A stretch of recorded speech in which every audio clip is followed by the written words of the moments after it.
Hey there, grumpy old fart here. I'm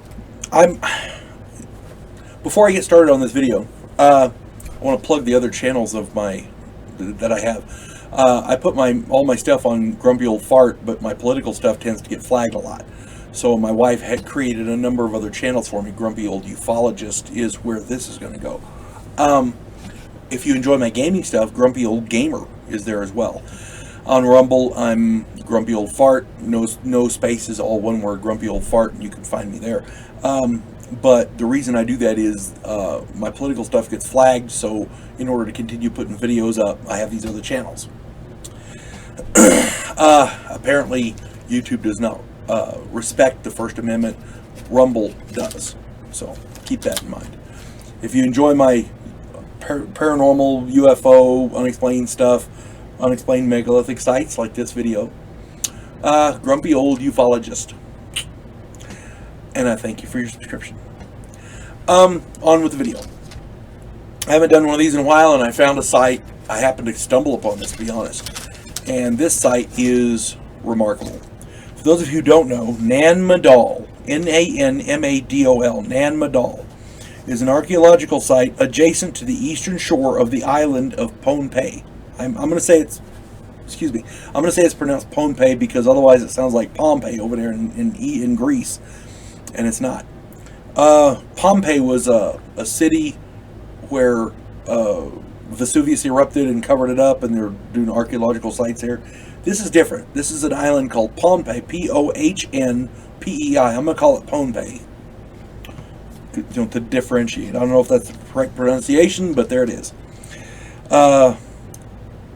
Nan Madol is now part of the district of Pohnpei State in the Federated States of Micronesia. It is in the western Pacific Ocean. It's west of the Marshall Islands and northeast of Papua New Guinea.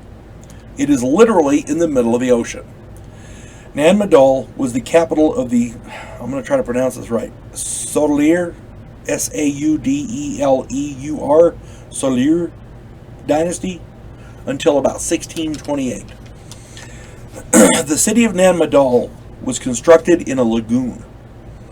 It consists of a series of small artificial islets, linked by a network of canals.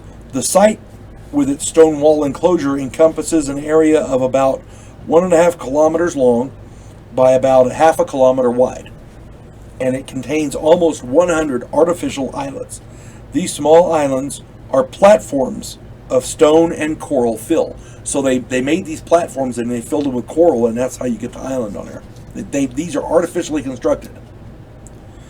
The name Nan Madol means, quote, within the intervals, or in between, I've heard it called.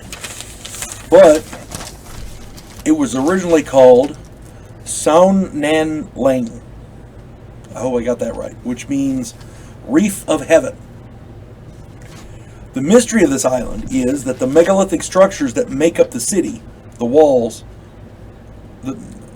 are constructed of basalt logs. These logs were moved from miles away on the island of Pohnpei, where volcanic lava cooled in vertical pillars. So they form these natural logs. These logs are stacked, log cabin style, and that's how they made these things, these structures. The average weight of each stone is about 5 tons, with some weighing in as much as 25 tons.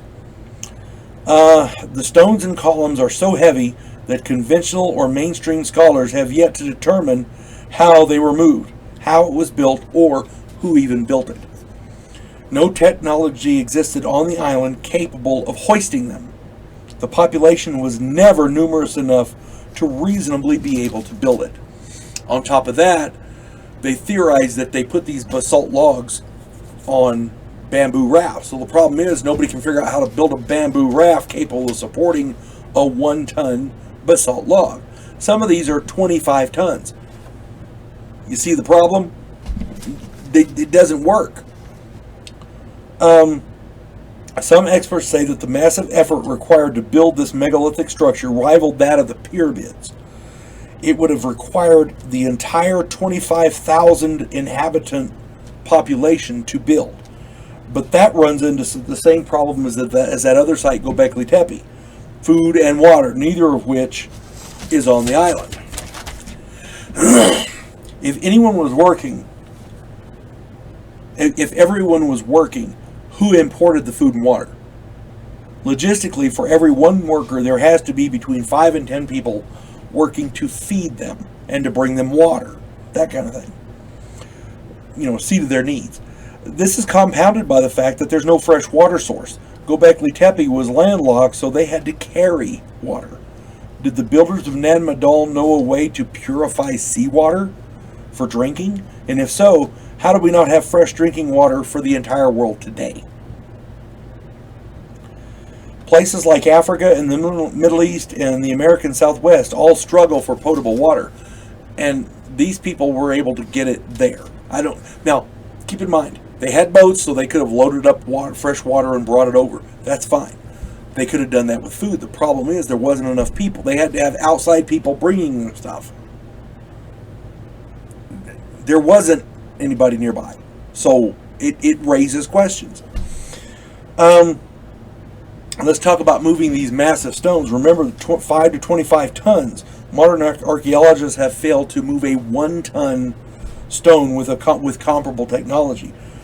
The bamboo raft simply won't work. The point is, someone built a city literally in the middle of the ocean 1,000 years ago, and nobody knows how. Then there's the curse. So let's get into this. This is crazy. The local king, the local inhabitants believe there's a curse dealing with the people that are buried there. They have tombs built into the thing. Some of the islands are, built with tombs on them. The local king, let me see if I can get his name right. Nalmarki, Nalmarki, maybe. I hope I'm saying his name right. If not, I beg forgiveness, because everybody deserves to have their name said right. Anyhow, this local king, Namwarki, I'm going to say it's Namwarki. He proclaimed that, quote, to disrupt the holy ground that once belonged to past rulers with supernatural powers would be breaking the law, close quote. I'm going to read that again. To disrupt the holy ground that once belonged to past rulers with supernatural powers would be breaking the law, close quote. He actually threatened an English archaeologist with capital punishment should he dig there. In the early 20th century, the island was governed by Germany. When Governor Victor Berg dared to disregard the royal ban,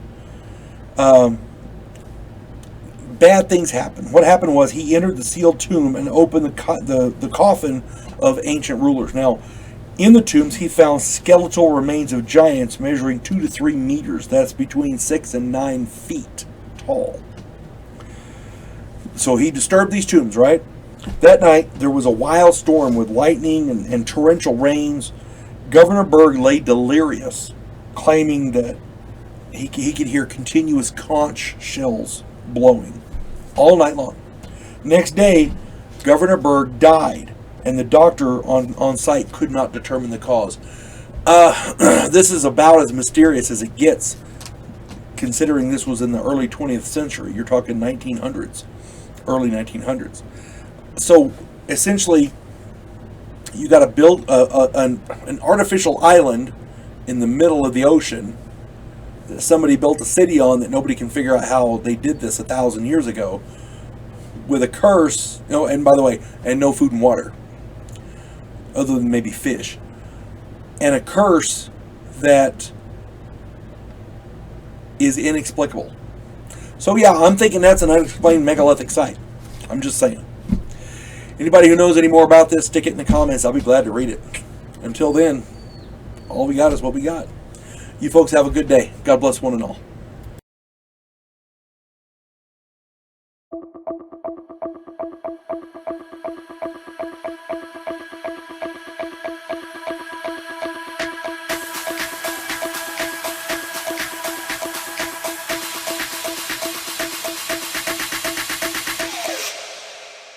Do